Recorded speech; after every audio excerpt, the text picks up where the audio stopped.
1973 stieg der Ölpreis in Deutschland und vielen Ländern des Westens, also auch in den USA, stark an.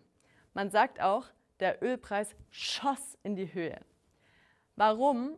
Arabische Staaten hatten die Preise für ihr Erdöl erhöht, weil Deutschland neben anderen Ländern Israels Politik gegen Palästina unterstützte. Das Öl war teuer. Also verhängte die Regierung in der Bundesrepublik Deutschland 4 autofreie Sonntage. Die leeren Autobahnen wurden zum Symbol der Krise. Weil die Energie teurer wurde, wurden auch alle anderen Dinge teurer. Die Inflation stieg. Inflation ist, einfach gesagt, wenn das Geld an Wert verliert. In den 1970er Jahren fand in der Industrie auch ein Strukturwandel statt. Ein Strukturwandel passiert, wenn neue Industriezweige entstehen oder es andere nicht mehr gibt. In Deutschland verschwand zum Beispiel die Bergbauindustrie. Die Bergbauindustrie war sehr wichtig für Deutschland, vor allem im Ruhrgebiet und im Saarland. Früher war das Ruhrgebiet eines der reichsten Regionen Deutschlands. Doch die Bergbauindustrie verschwand und somit musste sich das Ruhrgebiet neu erfinden. Auf die dynamischen 1970er Jahre folgten die 1980er Jahre. Sie waren ein Jahrzehnt der Stabilisierung und der Reformen. Die Regierung machte viele Reformen und Anpassungen. Zum Beispiel bekamen Frauen mehr Rechte bei der Arbeit. Die Bundesrepublik wurde wieder wettbewerbsfähig. Das bedeutet, dass die Produkte deutscher Unternehmen eine ernsthafte Konkurrenz für Produkte von Unternehmen anderer Länder wurden.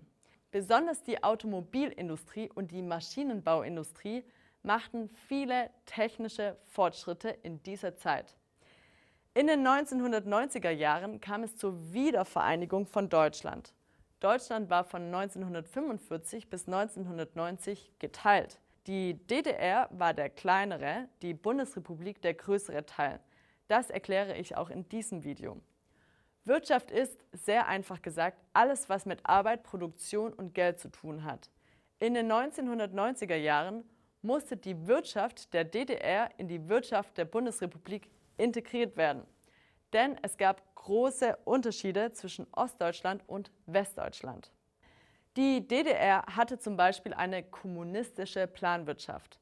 In der Planwirtschaft wird alles zentral von der Regierung gesteuert. Alle Preise und Löhne werden von der Regierung festgelegt.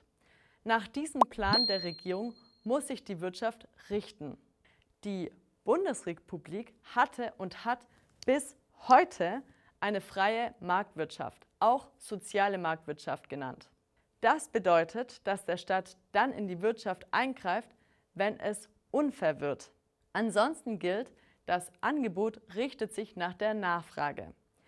Nach der Wiedervereinigung hieß es, ganz Deutschland sollte eine soziale Marktwirtschaft werden. Dann kamen die 2000er Jahre. Mit den 2000er Jahren kam die Globalisierung.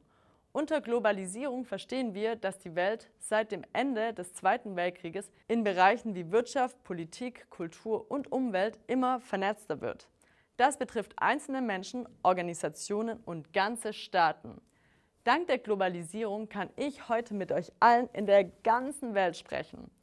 Die Globalisierung geht über Ländergrenzen und Kontinente hinaus. Die Globalisierung war gut für die deutsche Wirtschaft. In dieser Zeit wurde Deutschland zu einem der größten Exporteure der Welt. Exportieren ist, wenn man seine Waren in das Ausland verkauft. Das Gegenteil davon ist importieren. Besonders viele Exporte haben wir in der Automobilindustrie, im Maschinenbau und in der Chemie. Ich denke, fast jeder kennt Mercedes, Siemens und die BASF, oder? Unser Fazit. Die deutsche Wirtschaft hatte in der Vergangenheit mit vielen Krisen zu kämpfen. Wir haben nur einen ganz groben Überblick gegeben, aber ich denke, es gibt eine Botschaft. Aus jeder Krise entstehen auch neue Chancen.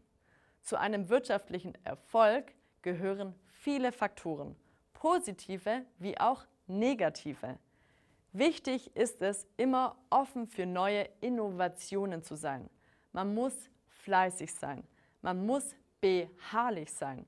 Das bedeutet, man muss dranbleiben, auch wenn es mal schlecht läuft. Man darf nicht aufgeben. Man muss zuverlässig sein. Das bedeutet, wenn man etwas verspricht, dann hält man sich daran. Man ist pünktlich. Man muss zusammenhalten. Es gibt im Leben nichts umsonst. Ja, Deutschland geht es aktuell finanziell gut, aber nein, wir dürfen nicht faul werden. Und wir brauchen Menschen aus dem Ausland, um weiterhin vorne zu bleiben. Das war's und denkt dran, alles wird gut. Bis dann.